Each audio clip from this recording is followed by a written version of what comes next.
Accompagné de son vice-gouverneur Jean-Claude Kanfa Kimimba et de son ministre provincial des infrastructures, Jacques Aboula Katoué a été accueilli à son arrivée par les autorités civiles et militaires de cette commune et de quelques élus du coin. Tout de suite après, Jacques Aboula Katoué, sous des explications des responsables de l'entreprise Africas, a amorcé sa visite au marché central de Kipushi. Ici sera érigé un lieu de négoce moderne, digne de son nom, bien équipé avec tous les nécessaires, parking, restaurants et installations sanitaires. Il aura un pavement en béton armé avec plusieurs entrées. Au rond-point Kachoma, sur une vaste étendue, l'entreprise Africas transforme ces lieux qui autrefois étaient remplis d'immondices. Une fois achevé, ce rond-point va transformer totalement l'image de Kipushi et sera un point de repère exceptionnel. Jacques Aboula Katoué poursuivra sa ronde avec toute sa délégation dans une communion avec sa population, en passant tour à tour par les avenues du 24, du Sénégal, de Kinshasa et Ouagadougou, en terre battue, un quartier de la périphérie de Kipushi qui bénéficie des voies accessibles grâce au gouvernement provincial que dirige Jacques Aboula Katoué. L'autorité provinciale va enfin boucler sa ronde au stade Oyua, accueilli par la commissaire provinciale au sport. Jacques Aboula Katoué a constaté le travail réalisé dans cette infrastructure sportive dont la tribune centrale est déjà couverte de tôles dures. Elle sera totalement réhabilitée. Le souci du gouverneur est de voir ce stade accueillir des matchs de compétition nationale. L'action de l'exécutif provincial se veut toucher tous les coins du Haut-Katanga. Aujourd'hui, effectivement, nous sommes venus dans le cadre de l'inspection des chantiers. Nous avions commencé par le marché qui est déjà en construction et donc d'ici peu, je crois que les murs vont devoir être élevés. Et ça, c'est quand même positif parce que ça a pris beaucoup de temps pour que le marché commence. Et nous allons commencer, tout semble être réuni et puis le contractant pour faire le travail, il est là, les moyens sont déjà disponibles et donc nous allons accélérer pour qu'on dote un marché moderne à la cité de Kipushi. Et nous avons l'objectif d'asphalter quelques routes ici autour du stade, mais évidemment nous devons aussi asphalter quelques routes à côté de la ville. Donc ça c'est ce qui sera fait sur le plan infrastructure aux routes. Plus ou moins 10 km vont être asphaltés. Mais nous avons aussi le souci de voir ce stade que nous avons déjà commencé à réhabiliter. Et là, nous sommes sur le point de poser la pelouse. Et donc, d'ici peu, la pelouse pourra être posée et d'autres travaux vont devoir se poursuivre pour qu'on ait un stade plus ou moins moderne, capable d'accepter ou de recevoir des compétitions au niveau national. Bien avant d'arriver à Kipushi, l'autorité provinciale s'est arrêtée à hauteur du village Mimboulou. Ici, Jacques Aboula a inspecté les travaux de protection et de renforcement de la route Kipushi, menacée par une érosion tendant à la couper en deux.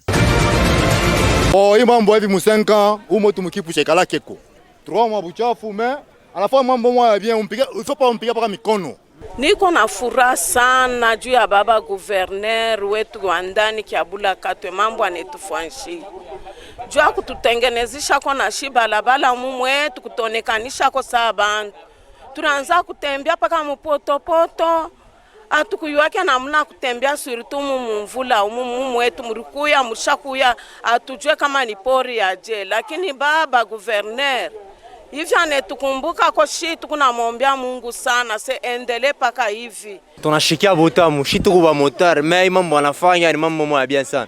Anatutengeneza mabalabala hakuna tena sema utengia mpotopoto turonte hapa na mabikumba mais hapa ni unaama utembea hata pieni. Atakuwa sisi tutatembea mabalabala ya hivi. Shetu tunasukumaga masharge mais tukuloba manjimu hapa tunakuwa mabalabala ya bien. Mungu ambariki aongeze hapo na vingine. Pour rendre salubre la ville montagneuse, souci majeur de l'autorité provinciale, le gouvernement provincial du Haut-Katanga n'hésite pas à faire recours aux partenaires privés. L'ITM Service, avec ses centaines d'agents, tous recrutés à l'ICASI, comme le souhaitait Jacques Aboula Katoué, et tout son outillage constitué de balayeuses, souffleurs et autres machines, a désormais la charge de maintenir la propreté de la ville de l'ICASI. Le gouverneur de province a, à côté du maire de l'ICASI, Desbalt Pété Kapandé, lancé officiellement les travaux.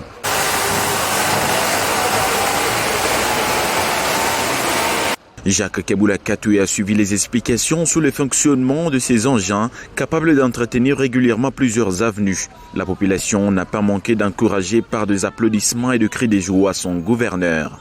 Likasi, deuxième ville de la province du Haut-Katanga ex-Jadoville, découvre sous Jacques Aboula Kato petit à petit sa beauté d'antan, la rendre plus coquette est le vœu du gouverneur qui a juste après exhorté le maire de Likasi et le bourgmestre à s'approprier cette action afin que leurs administrés vivent dans un environnement sain.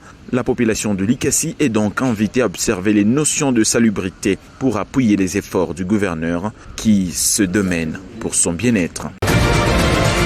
C'est sous une pluie fine que le chef de l'exécutif provincial, Jacques Aboula Katoué, s'est mis à inspecter les travaux de réhabilitation et modernisation de la voirie urbaine de Likasi. Visiblement, les entreprises exécutant ces travaux, notamment Malta Forest et CCECC, ont accéléré le rythme.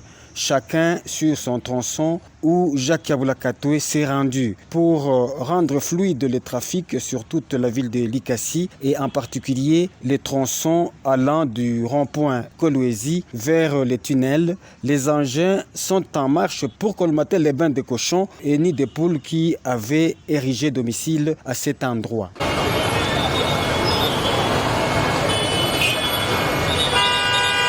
Deux jours ont suffi pour rendre ces tronçons praticables en attendant sa réhabilitation totale qui va intervenir dans un avenir proche par l'entreprise chinoise CCECC qui a la tâche de rétablir plus ou moins 3 km à Likasi. C'est notamment les avenues Kamagnola, Acacia, Duport et Jacaranda 1 et 2 ainsi que plusieurs autres avenues. Sur l'avenue de l'Indépendance, plus de 450 mètres sont déjà asphaltés sur le 1 km 200 et le reste reçoit la couche de fondation. L'autorité provinciale Jacques Aboula Katoué, qui veut voir la voirie de Likasi modernisée, a conscientisé les responsables de ces entreprises à bien faire le travail et à observer le délai leur imparti pour que la ville de Likasi retrouve sa beauté d'antan. Nous saluons l'essence, un bon père de famille de l'excellence, monsieur le gouverneur, qui tout à fait incessante nous a réussi. Et nous sommes très ravis, très joyeux, comme vous nous voyez, d'avoir une solution, enfin définitive, concernant la carrière artisanale de Pompée. C'est-à-dire, l'essentiel du message que vous devez retenir, c'est que tous ceux ayant perdu leurs produits dans le puits ou sur le puits seront indemnisés, sur ordre bien évidemment de son excellence monsieur le gouverneur. C'est une note de joie pour nous et nous les remercions éperdument pour ce sens élevé des responsabilités et des compréhensions. Les creuseurs ont été déguerpis sans délai dans une carrière artisanale s'il vous plaît et on y a imposé une société, ce qui vexe et par conséquent va à l'encontre des dispositions réglementaires sur la matière minière concernant les carrières minières. Vous voyez, c'est-à-dire vous ne pouvez pas déguerpir les gens sans délai et au-delà de tout ça, vous ne pouvez pas y mettre une société qui exploite, qui fait la découverture au détriment de ceux-mêmes qui ont découvert cette carrière-là. La carrière est à 90 km de la ville de Lubumbashi, la route Likasi. En premier lieu, le chef de l'exécutif provincial du Haut-Katanga a conféré avec le consul général ad interim du Royaume de Belgique à Lubumbashi. Ildevan Antoud est venu prendre langue avec Jacques Aboula Katoué dans le cadre de la coopération entre la province cuprifère et le Royaume de Belgique. Depuis ma nomination, fin décembre, je n'ai pas encore eu de rencontres, alors je suis venue pour lui encore souhaiter les meilleurs vœux pour l'année et de lui confirmer de ma nomination comme consul général ici à Lubumbashi. Et aussi, on parle des échanges, des coopérations bilatérales entre la Belgique et le Haut-Katanga. Par la suite, le gouverneur a reçu une délégation mixte ministère des Mines et des Affaires sociales en provenance de Kinshasa. Sa mission d'aller au Katanga concerne les travaux préparatoires de la signature d'un arrêté interministériel pour l'opérationnalisation de la réserve des 3% minimal du chiffre d'affaires des entreprises minières pour le développement communautaire conformément au code minier.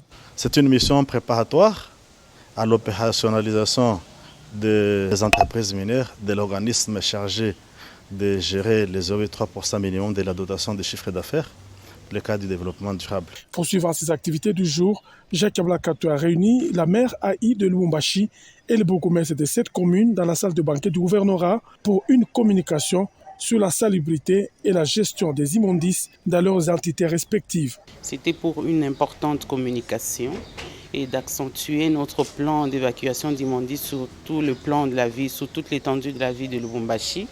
et d'étendre dans toutes les communes pour permettre à ce que la propriété soit visible et palpable. Pour clore ces activités du jour, l'autorité provinciale accordera son hospitalité au comité provincial de l'Association des églises de réveil du Congo. Leurs échanges ont porté sur la politique agricole que l'Église compte soutenir en vue de l'autosuffisance alimentaire. Compte rendu de la réunion du Conseil provincial de sécurité de ce samedi 19 février 2022. Il s'est tenu à Lubumbashi ce samedi 19 février 2022 dans la salle de banquet du gouvernorat de province, une réunion du Conseil provincial de sécurité sous la présidence de son Excellence M. Jacques Kabula Katwe, gouverneur de la province du Haut-Katanga. Cette réunion a tourné autour de l'évaluation de la situation sécuritaire en province. Le Conseil a noté d'une manière générale la situation sécuritaire est relativement calme sur toute l'étendue de la province. Cependant, depuis le début de ce mois de février 2022, 2 cas d'incursion domiciliaire ont été enregistrés à travers certaines communes de la ville de Lubumbashi, entraînant vol, casse et parfois de pertes en vies humaines. Lors de ces incursions, la population signale la présence des hommes armés non autrement identifiés et dont la plupart enfilent une tenue assimilable à celle de la police et parfois même de l'armée. Sur instruction de son Excellence, Monsieur le gouverneur de province, des mesures importantes ont été prises pour juguler ce banditisme urbain, démanteler les réseaux criminels, mettre hors d'état de nuire tout le malfrat et rassurer la paix et la sécurité de nos populations. Sur un autre point, le Conseil est revenu sur la situation qui a prévalu le 17 février 2022 au rond-point Pingu, au quartier Kamasaka, dans la commune annexe, où une bagarre a eu lieu entre les jeunes présentés comme membres de l'IDPS et de l'UNAFEC. Ajoutons à cela les affrontements entre 2 fractions d'un même parti politique à Kasumbalesa, troublant ainsi l'ordre public et entraînant des dégâts matériels importants. Cette situation a retenu l'attention de l'autorité provinciale qui a convié à la réunion les responsables de ces formations politiques qui ont démontré que de non-membres de leur parti se servaient des jeunes pour ternir l'image de leur famille politique en province. Les services compétents s'organisent à cet effet pour mettre fin à cette situation. Pour finir, Son Excellence, Monsieur le gouverneur de province, a instruit tout le service de sécurité à redoubler des efforts pour assurer totalement et sans faille la sécurité de nos populations et de leurs biens. Commencé à 11h, la réunion a pris fin à 13h30. Je vous remercie. Enfin, une fumée blanche, un compromis a été trouvé entre le gouvernement provincial du Haut-Katanga et les miniers de la ville de Likasi au sujet du tonnage que devaient respecter les camions poids lourds transportant les minerais. 60 tonnes poids brut du camion et des minerais au lieu des 30 comme fixé il y a peu par l'exécutif provincial. Cette voie de sortie a été trouvée à l'issue d'une réunion de plus de 3 heures qui a mis autour d'une même table le gouverneur de province Jacques Kabula Katwe, son vice-gouverneur, quelques membres de son gouvernement, les élus provinciaux de Likasi et les miniers qui se disent satisfaits de la décision prise par le premier des Haut-Katangais. Nous avons parlé, nous avons essayé de trouver un compromis, nous sortons avec une satisfaction. À 60 tonnes le poids brut, le camion et la marchandise, ça peut nous aider de tourner, de travailler, de se retrouver un peu. Notre problème c'était lutter sur le tonnage. Comme lui il a entendu, il est remonté jusqu'à 40 tonnes, donc le poids total c'est 60 tonnes. Ce qui nous a plu de plus, c'est quand il a enlevé les taxes. Pour ça, nous pouvons lui dire merci. Par la même occasion, le gouverneur de province, Jacques Kabula Katwe, a ordonné la suspension des taxes fictives fixées par des services non habilités. La limite du tonnage est une mesure conservatoire qui vise à sauvegarder les routes de la ville de Likasi. Il était question au cours de cette séance de travail de fournir quelques conseils pratiques aux boursiers de la province sur les modalités de voyage et le règlement de l'université où ces nouveaux étudiants devront poursuivre leurs études. Pendant ce long entretien de plus d'une heure, ces lauréats ont fait connaissance de toutes les filières qu'offre cette université et les méthodes d'enseignement de ces dernières. Prudence Kabange, ministre provincial de l'Éducation, qui a supervisé cette rencontre, à part son conseiller en charge des recherches scientifiques, sensibiliser ses étudiants à donner le meilleur d'eux-mêmes tout en les appelant à se mettre en ordre avec les exigences du pays d'accueil. Les voyages, il y a probabilité que ce soit vers fin mars parce qu'ils doivent d'abord, demain, ils commencent les processus des passeports et puis bon, ils doivent passer aussi par tous les préalables par rapport à la santé. Là, c'est sous-entend la vaccination au Covid-19 et puis tous les restes là, donc probablement fin mars. Cet accompagnement va jusqu'à 5 ans parce qu'ils vont voyager, ils vont aller étudier en Tunisie pour un séjour de 5 ans. Donc ils vont faire les cycles de licence et les cycles de master. Donc ils ont 5 ans en Tunisie pour les études. Ça c'est la bourse de la province du Haut-Katanga. L'université Cogeste Sousse de Tunisie offre plusieurs filières telles que l'informatique de gestion et les sciences de l'informatique.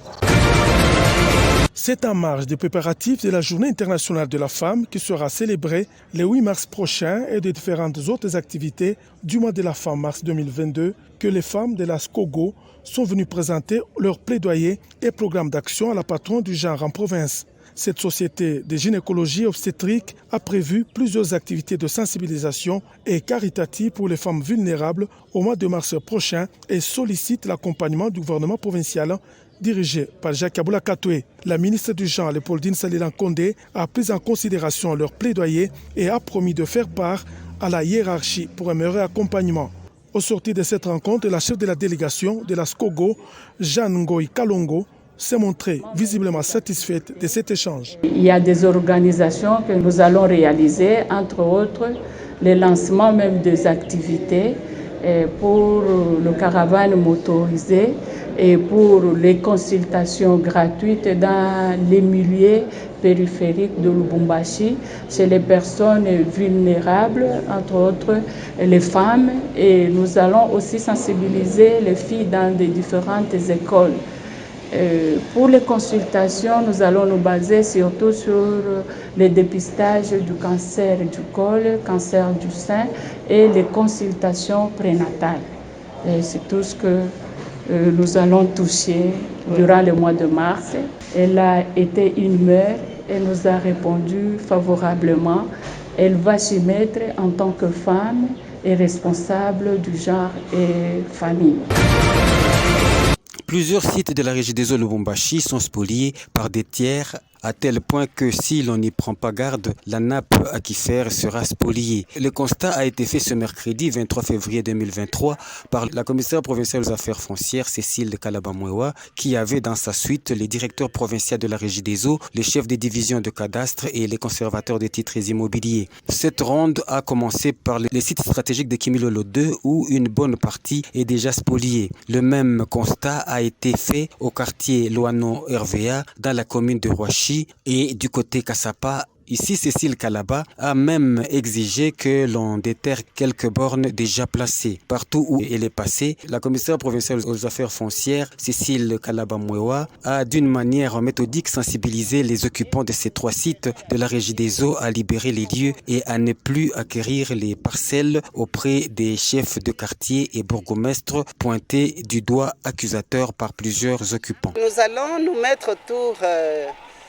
d'une table, la régie des eaux, les responsables du cadastre que vous voyez ici, les différentes autorités de la commune, surtout la commune annexe, les bourgmestres et ses chefs de quartier. Et nous allons voir, nous allons chercher comment trouver l'issue des sorties parce que c'est assez sérieux et finalement les gens n'auront plus d'eau. Du côté Kassapa, comme là-bas ils ne sont pas nombreux, qu'ils arrêtent les constructions, parce que là, nous allons absolument les démolir.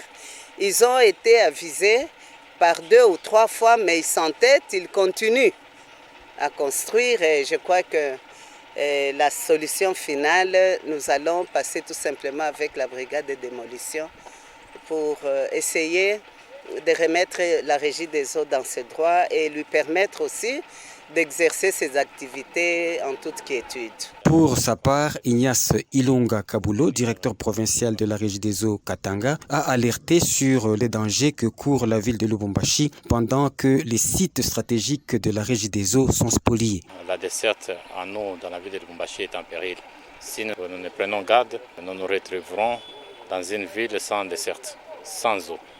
Et il faudra abandonner tous ces sites. La nappe que nous captons aura déjà été essuyée si elle n'aura pas tari avant cela.